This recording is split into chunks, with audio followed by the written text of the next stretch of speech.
자, 오늘 우리가 살펴볼 기록은요. 1392년 한반도 역사상 정말지 가장 드라마틱하고 미스테리했던 순간으로 거슬러 올라갑니다.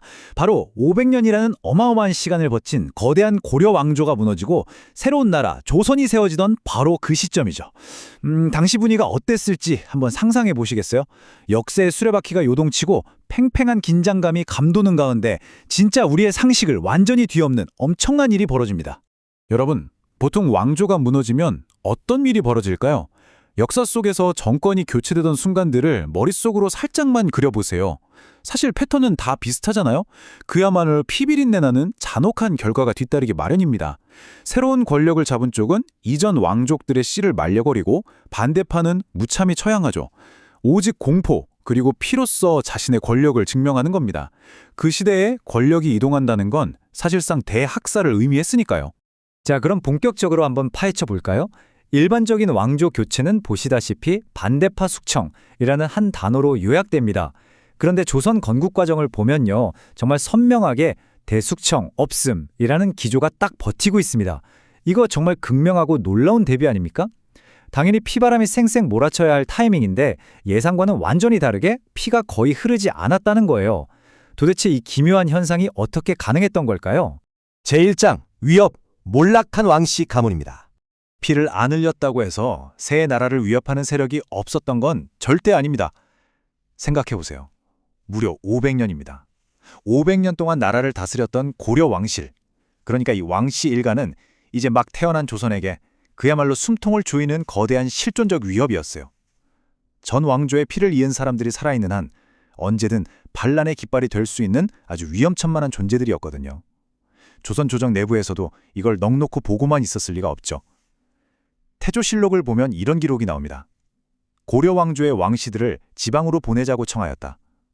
이 짧은 문장 하나에 구 왕족들을 중앙 정치에서 싹 다 떼어내 완전히 무력화시켜야 한다는 강경파들의 서늘하고 절박한 압박감이 그대로 묻어나오는 겁니다. 그런데 여기서 진짜 흥미로운 포인트가 뭔지 아세요? 당장이라도 칼부림이 날 것 같은 그 팽팽한 긴장감 속에서도 심지어 강경파들의 요구조차 대량 학살이 아니라 그냥 지방 이주였다는 사실입니다. 게다가 새 왕조를 연 태조 이성계 역시 이 요구에 대해서 엄청나게 절제된 반응을 보입니다. 대규모 숙청을 적극적으로 피했다는 뜻이죠. 사실 그 당시의 잔혹한 정치 논리만 놓고 보면 이거 진짜 이해하기 힘든 굉장히 놀라운 행보거든요. 제2장 동기, 절제의 미스테리를 풀다. 계속 이어가 보겠습니다. 도대체 왜 태조는 눈엣가시 같은 그 라이벌들을 살려주면서까지 그토록 칼을 아꼈을까요? 단순히 마음이 태평양처럼 넓고 자비로워서? 에이, 당연히 아니죠. 태조가 피를 피한 데에는 아주 치밀하고 실용적인 계산이 깔려 있었습니다. 첫 번째 이유는 바로 민심 안정이에요. 이제 막 조선으로 간판을 바꿔 달았지만 백성들 마음속에는 여전히 고려를 향한 충성심이 아주 깊게 뿌리박혀 있었거든요. 만약 그 타이밍에 전 왕조 일가를 싹 다 몰살시켰다? 조선은 시작하자마자 잔인한 역적놈들의 나라라는 끔찍한 낙인이 찍혔을 게 뻔합니다. 그래서 태조는 복수보다는 질서 회복과 우리가 왜 나라를 세워야 했는가 하는 명분을 최우선으로 삼는 교서를 내리게 되죠. 그리고 두 번째 이유, 바로 태조 본인의 온건한 성향입니다. 평생을 전장에서 보낸 무시무시한 장수였지만요. 역설적이게도 극단적인 숙청은 피하고 민심의 흐름을 누구보다 중요하게 생각했던 아주 노련한 정치인이었던 겁니다.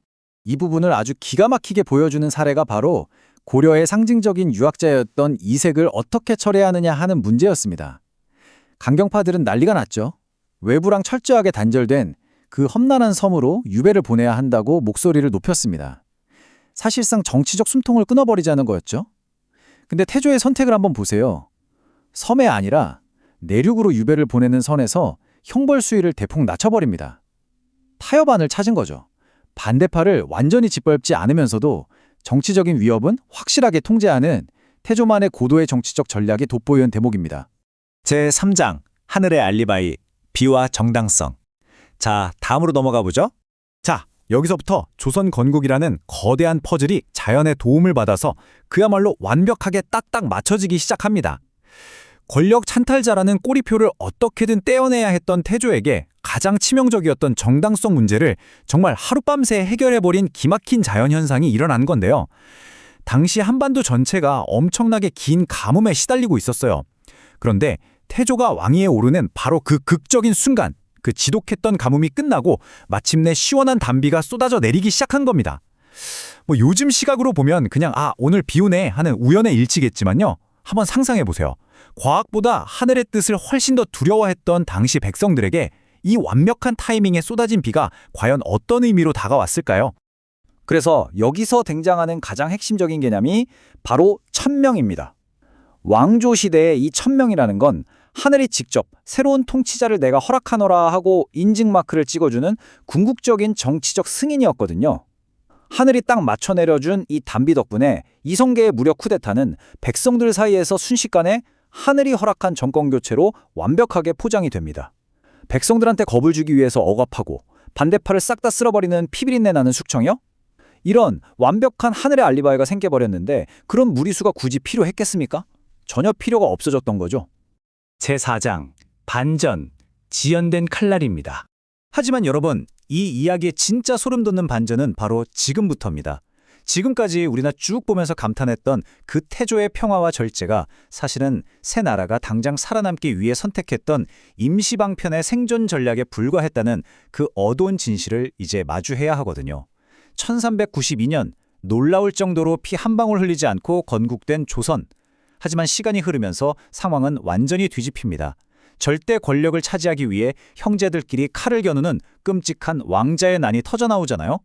급기야는 조선이라는 나라 자체를 스케치했던 1등 개국공신, 그 유명한 정도전마저 결국 피비린내 나는 숙청 끝에 처참하게 목숨을 잃고 맙니다. 건국 초기에 억지로 꾹꾹 눌러담았던 그 정치적 폭력성이 결국 왕권 확립이라는 명분 아래서 무자비하게 빵 터져버리고 만 겁니다.